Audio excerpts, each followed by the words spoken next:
Hari ini AI telah merevolusi dinamika kerja di organisasi. AI juga membantu otomatisasi beberapa pekerjaan rutin manusia, dan ini bisa menjadi sebuah peluang atau tantangan. Hai teman-teman, episode kali ini aku akan ngebahas dari sudut pandang psikologi, gimana sih sebenarnya kalau kita menganalisa untuk AI ini di dunia kerja. Coba aku mau nanya nih, kalian kalau jujur bekerja hari ini yang berbasis knowledge dan juga pengetahuan atau mungkin berbasis critical thinking, pakai AI nggak sih? Ternyata menurut Microsoft dan juga LinkedIn, 75% pekerja di organisasi di dunia menggunakan AI untuk mereka yang bekerja berbasis pengetahuan tadi. Dan bahkan di Indonesia sendiri menurut data 92% pekerja menggunakan AI.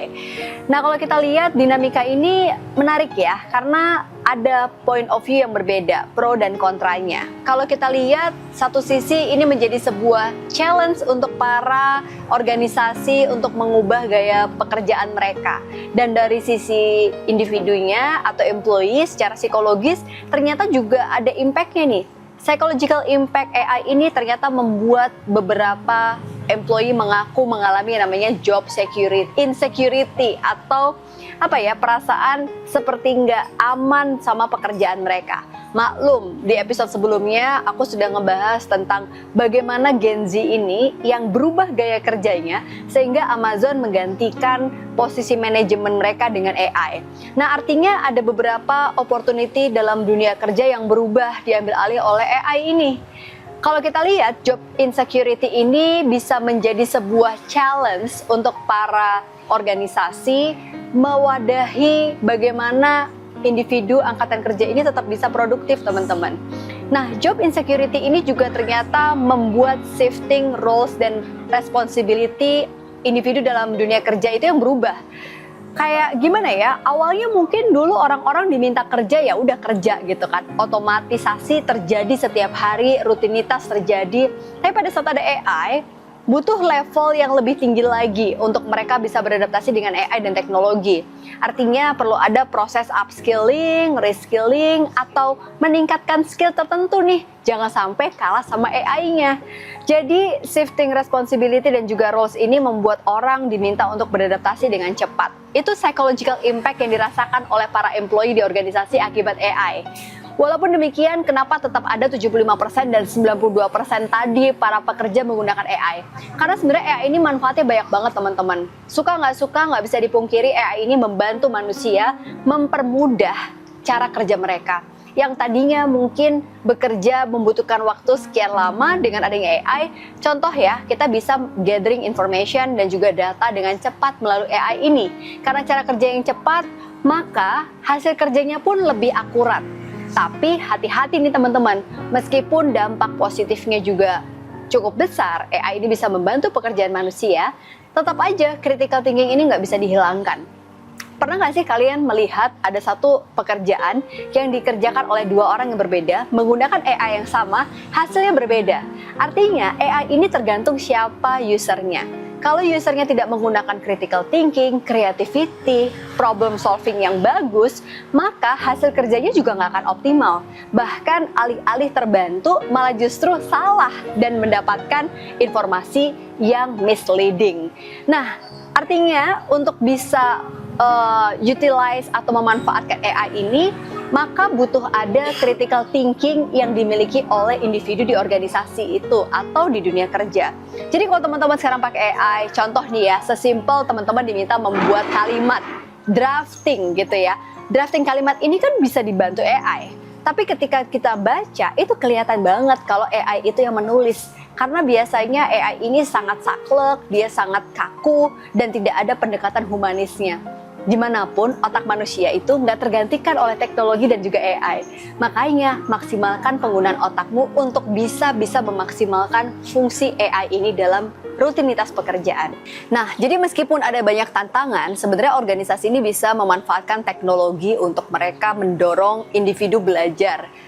Upskilling, reskilling menjadi salah satu syarat untuk bisa berhadapan dengan AI dalam industri kerja. Dan selain itu nih teman-teman ya, kalau kamu ngerasa kayak, aku kan bisa dibantu ChatGPT, aku bisa dibantu sama teknologi yang sekarang ngebikin semua pekerjaanku lebih mudah.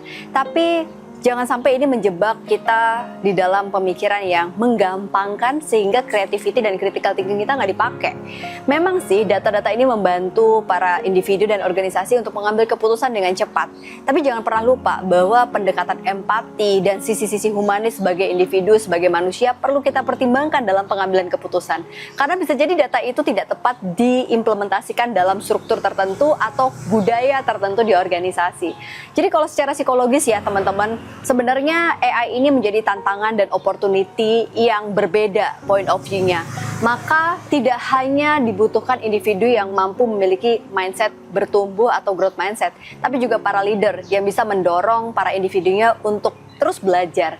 Apa yang harus dilakukan organisasi sih untuk menghadapi AI dan teknologi di era hari ini? Nah, leadership di era AI ini juga menjadi salah satu tantangan tersendiri.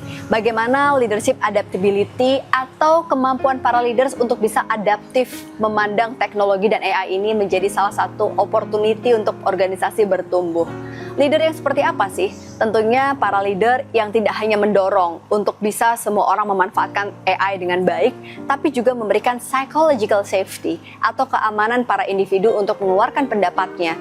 Jadi tidak melulu buka data, cari informasi melalui AI, tapi cobalah memberikan ruang untuk para employee memberikan masukan untuk mengasah critical thinking mereka, creativity mereka, sehingga leadership ini bisa mendorong organisasi bertumbuh dengan AI. Terus yang kedua, adanya bias dan fairness. Jadi teman-teman, meskipun AI ini membantu, tapi jangan pernah lupa gitu bahwa ide originalitas atau keaslian itu nggak boleh tidak dinilai. Jadi kalau organisasi melihat ada kecurangan yang dilakukan oleh individu melalui AI, contoh misalnya nih ya, aku ingat waktu zaman kuliah, kemarin aku ambil kuliah lagi dan waktu itu kuliahku yang dulu 10-15 tahun yang lalu, ya 15 tahun yang lalu, itu nggak ada tuh AI yang ngebantu untuk bisa mendetek apakah pekerjaanku ini dibantu oleh teknologi seperti Google dan lain sebagainya. Nah, kemarin waktu aku ambil kuliah lagi tuh ada satu aplikasi ya, Turnitin misalnya. Wah, ternyata apa yang aku tulis dalam setiap tugas tuh bisa dicek plagiarismnya gitu kan. Dan ini menjadi salah satu yang perlu organisasi untuk bangun fairness. Supaya orang juga nggak apa-apa kamu pakai ChatGPT, tapi kamu harus klaim di dalam pekerjaanmu bahwa AI ini membantumu. Jadi bisa kelihatan kalau memang itu ya aku ada di balik pekerjaan itu, aku tidak plagiarisme, tapi AI membantuku. Nah, aku rasa ini bisa menjadi salah satu cara organisasi untuk bisa tetap menghilangkan unsur bias dan fairness supaya orang itu jujur menggunakan AI dan tepat tidak menyalahgunakannya dengan salah kaprah.